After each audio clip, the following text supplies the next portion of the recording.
News analyse বাংলায় আপনাদের স্বাগতম। আজ আপনাদের জন্য ডাচ বাংলা ব্যাংকের শিক্ষাবৃত্তির বিজ্ঞপ্তিটি নিয়ে হাজির হয়েছি। তো এই ধরনের খবর পেতে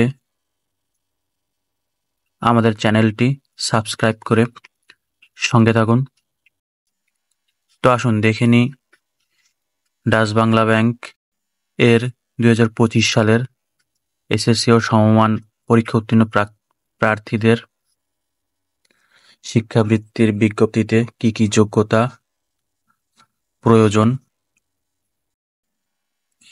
নিম্ন বর্ণিত যোগ্যতা সম্পন্ন ছাত্রছাত্রীদের কাছ থেকে অনলাইনে বৃত্তির জন্য দরখাস্ত আহ্বান করা হচ্ছে। প্রতিষ্ঠান ডাচ বাংলা ব্যাংক লিমিটেড। শিক্ষার স্তর এসএসসি সমমান।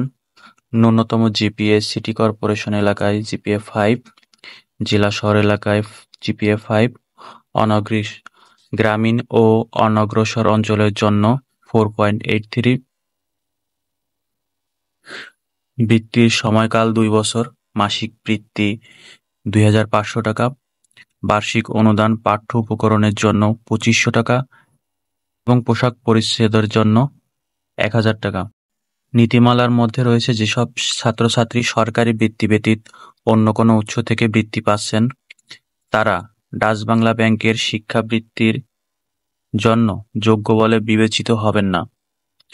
গ্রামীণ অনগ্রসর এলাকায় অবস্থিত শিক্ষা প্রতিষ্ঠান থেকে উত্তীর্ণ ছাত্রছাত্রীদের জন্য বৃত্তির শতকরা 90% নির্ধারিত থাকবে এবং মোট বৃত্তির শতকরা 50% ছাত্রীদের প্রদান করা হবে।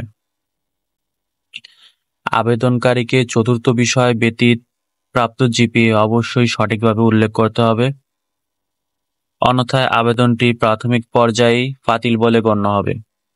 25 সালের এসএসসি অথবা সমমান পরীক্ষায় উত্তীর্ণ আগ্রহী ও উপরোক্ত যোগ্যতা সম্পন্ন ছাত্রছাত্রীদেরকে অনলাইনে app.dutchbanglabank.com/dbbl স্কলারশিপ এই ঠিকানায় নিম্নোক্ত সংযুক্তি সহ আবেদন করার জন্য অনুরোধ করা যাচ্ছে।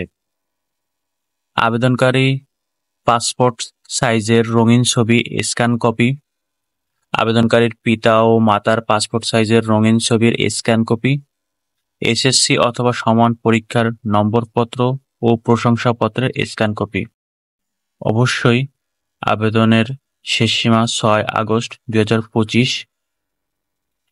আবেদনকারীদের অবশ্যই 6 আগস্ট 2025-এর মধ্যে আবেদন করতে হবে। প্রাথমিকভাবে বাছাইকৃতদের তালিকা 25 আগস্ট 2025 ওয়েবসাইটের মাধ্যমে প্রকাশ করা হবে। প্রাথমিকভাবে বাছাইকৃত প্রার্থীদেরকে ডাচ বাংলা ব্যাংকের উপরোক্ত ওয়েবসাইট থেকে প্রাইমারি সিলেকশন লেটার এবং প্রদত্ত নির্দেশিকার প্রিন্ট কপি সহ সকল কাগজপত্রের সত্যতা যাচাইয়ের জন্য ডাচ বাংলা ব্যাংকের যে কোনো শাখা মোবাইল ব্যাংকিং অফিসে উপস্থিত হওয়ার তারিখ 26 আগস্ট 2025 থেকে 15 সেপ্টেম্বর 2025 পর্যন্ত ওয়েবসাইটের মাধ্যমে চূড়ান্ত ফলাফল জানানো হবে। ধন্যবাদ সবাইকে।